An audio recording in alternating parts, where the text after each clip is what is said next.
İndi sözləndə söhbət vaxtıdır. İsti yay günündə təsadüfi qarşılaşan iki köhnə dost söhbət edir. Bu söhbət vaxtı zamanın insanları necə dəyişdirdiyi aydın şəkildə üzə çıxır. Əbdürrəhim bəy Haqverdiyevin söhbət əsəri dövrün ictimai həyatını və insan xarakterlərini sadə lakin təsirli bir görüş üzərindən təqdim edir. Yazıcı keçmişdə özünü güclü sayan, insanlara yuxarıdan baxan Əmir bəyin taleyi ilə təkəbbür və zorakılığı tənqid edir. Əsər oxucuya gücün və dəyərin pulda deyil, insanlıqda olduğunu xatırladır. İsti yay günlərindən biri idi. Evin bürküsü məni boğduğundan durub küçəyə çıxdım. Küçədə də doğrudan hava çox isti idi. Amma bununla belə balaca bir külək də əsirdi. Cəmaət istinin əziyyətindən küçələrdə əkindən qayıtmış yorluq öküz kimi o yan bu yana dolaşırdı. Səhərin su satılan dükanların qabağında xalq növbəyə durub bir şahı, iki şahı verib özlərini biraz sərinlədirdilər. Cibi bir qədər pullular özlərini pivəxanalara verir, oralarda axşam sərini düşənədək vaxtlarını keçirməyə hazırlaşırdılar. Bir əlimdə papağım, o biri əlimdə dəsmalım şəhər bağının darvazasından ötəndə bağdan bir nəfər məni səslədi. Dönüb qədim dostum Kərbəlayı Hüseynəlini gördüm. Bu görüşdən dolayı çox şad olub bağa girdik. Salamlaşdıqdan və əhval-pürsanlıqdan sonra bir guşəyə çəkilib əyləşdik. Dostumla neçə sənə idi görüşməmişdim. Ona görə keçmiş günlərdən, indiki vəziyyətimizdən uzun-uzadı söhbət elədik. Dostum deyirdi: "Zəmanə çox adamın burnunu ovub. Çox adamlara öz məqamlarını göstərib. Ciblərində pulu çox görüb Allahlıq iddiası eləyənlər indi küçələrdə tülkü sifətində gəzirlər. Bir vaxtı mənim salamımı almayanlar indi özləri mənə qabaqca salam verirlər. İnsanlığı pulun çoxluğunda bilənlər, bu adamın cibində bir qəpiyi yoxdur, onun ağzına baxmayın, deyənlər indi görürlər ki, qüvvət pulda deyilmiş. Uşaqlarını xəlvət intibahnamə paylamaları üçün evdən qovan atalar indi gəlib haman uşaqların kölgələrinə qısılırlar. Hərəkətlərindən qan qoxusu gələn qoçular indi quzuya dönüblər. Quru danışıqdan fayda çıxmaz. Dur enək bağın ayağındakı meydançaya. Bir şişə sərin su alıb ortalığa qoyub söhbət vuraq. Bəlkə işin var idi? Sənin işindən avara eləmədim. İşim yoxdur bilmərrə, bugün avarayam. Deyə onda dur gedək. Bağın ayağındakı meydançada bir butka qoyulub. Orada hər növ ürək sərinlədən içki, süd, qatıq və sair satırdılar. Keçib bir masanın yanında əyləşdik. Dostum yumruğunu masaya çırpıb bir şüşə barjom istədi. Qız barjom suyunu və 2 stəkan gətirib masanın üstünə qoyub getdi. Dostum sudan bir stəkan töküb mənim qabağıma, birin öz qabağına qoyub başladı söhbətə. Söhbətdən belə məlum oldu ki, korporativ dükanında qulluqdadır və özü də ittifaqda üzvdür. Keçmişdən gələcəkdən bir qədər danışıb dedi: "Sənə bir qəribə də əhvalat söyləyim." Dedim: "Buyur." Dostum başladı: 15-16 il sənə bundan əqdəm məşhur Əmir bəy gəlib bizim məhəllədə yer alıb bir imarət tikdirdi.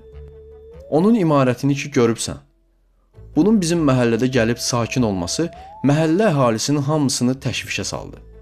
Qoçu adamdır. Ağzın burnunun xoşuna gəlmədi, ya küçədə etina etmədin, salam vermədin, ya inki tapancasının gücünü sınamaq istədi, gülləni çıxarıb taraq vuracaq başına. Ondan sonra balaların ağlaya bildikcə ağlasınlar.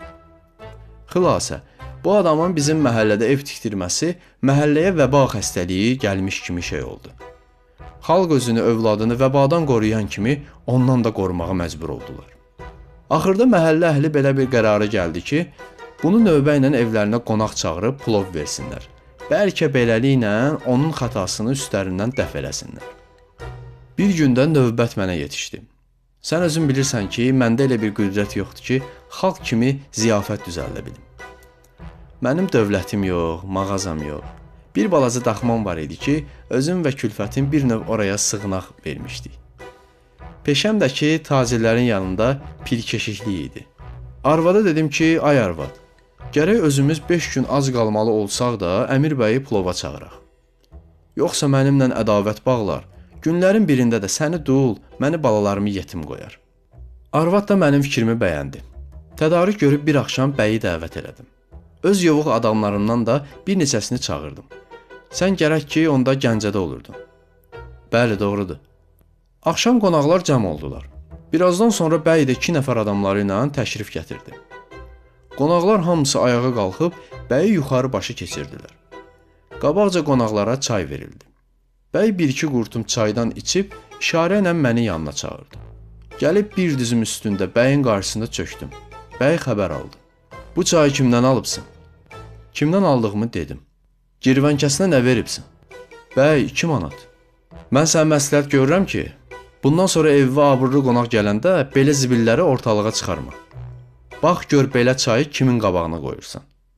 Siz hər cür qarın qızdıran ələfiyyata adət eləmisiniz. Amma mən öyrənməmişəm. Bu sözləri mənə ahəstə dedi. Sonra səsini ucaltdı. Kərbəlayı, bu çayı apar. Mən şamdan qabaq çay içmirəm. Mən stəkanı götürüb xeyli pozulmuş otaqdan çıxdım. Biraz keçdikdən sonra süfrə salınıb plov gəldi. Mənim arvadımın da plov bişirməkdə məhəllədə adı var. Niyə neçə dəfə yemişəm, onun plovunu hər adam bişirə bilməz. Dalısına qulaq as. Plovdan bir-iki tikə ağzına qoyub məndən xəbər aldı. Kərbəlayı, bu düyünü kimdən alıbsan? Kimdən aldığımı dedim. Bu camaat əcəb məxluqdur. Gedib bazardan bir şey alsan. Görərsən ancaq onu axtarır ki, girvənkədə bir qəpik ucuz olsun. Belə düyüyə məgər adam pul verər? Budur, sıçan qoxusu gəlir. Düyü alırsan, get Hacı Mahmudun yanına. Sənə gül kimi sədri düyüsü versin. İntihası girvənkədə bir qəpik başqalardan artıq alacaq. Bu nə toyuqdur bura qoyubsan? Bir dərədi, bir sümük. Özü də elə bil Nadiri taxta görübdü. O qədər qocadır. Mən ərz elədim ki, bəy, toyuğu bazardan almamışam. Öz toyuqlarımızdandır. Bildirin cüzəsidir, qoca deyil. Bundan bəy daha da hissləndi. Mən yediyimi də, dediyimi də düşünürəm. Bu səbzi qovurma nədir burada? Bunu apar, özün kimi pirkeşiklərin qabağına qoy. Abırlı adamların qabağına belə xuruş qoymazlar. Bunu da gələcəkdə bil. Xuruşların əlası fincan və mütəncam olar. Xülasə, mənim çörəyimi bilmərrə minnətdən salıb durub getdi. İndi gələk söhbətin şirin yerinə. Ay ötdü, il dolandı, Azərbaycanda şura hökuməti quruldu. Bəyin evi keçdi hökumətə. Özünü bir-iki dəfə tutub boşladılar. İndi sabiq mülkündə bir otaq veriblər, orada yaşayır. 5-10 gün bundan qabaq gedirəm evə, gördüm bəy mənə tərəf gəlir. Salam əleykum. Əleykum salam. Ay Kərbəlayı, belə qonşuluq olmaz. Heç adamı itirib axtarmırsan. Demirsən, mənim burada bir qonşum var idi. Heç gözümə dəymir. Ölübdümü, sağdımı? Nə bilim bəy, qulluq adamıyam. Sübh tezdən durub gedirəm korporativə. Axşam da yorğunluq gəlib başımı atıram yerə. Bugün mənim bikar günümdür.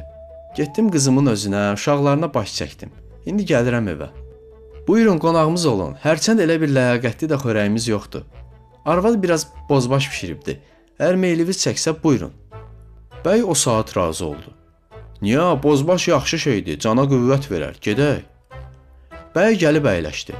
Arvad bozbaşı bir kasaya töküb göndərdi. Başladıq yeməyə. Bəy dedi: "Bozbaşınki odur ki, onu kasaya töküb, içinə çörək doğrayıb, qarışdırıb əllə yeyəsən." Mən dedim: "Bəy, meyliniz necə çəkir, buyurun." Bəy başladı iştahla bozbaşı içəri götürməyə və yedikcə də tərif elədi. Kərbəlayı, getdiyin ağa haqqı. Mən indiyədək belə ləzzətli bozbaş yeməmişəm. Mən aşpazıma ayda 100 manat məvacib verirdim. O da belə bozbaş bişirə bilmirdi. Var olsun onu bişirən əllər. Afərin.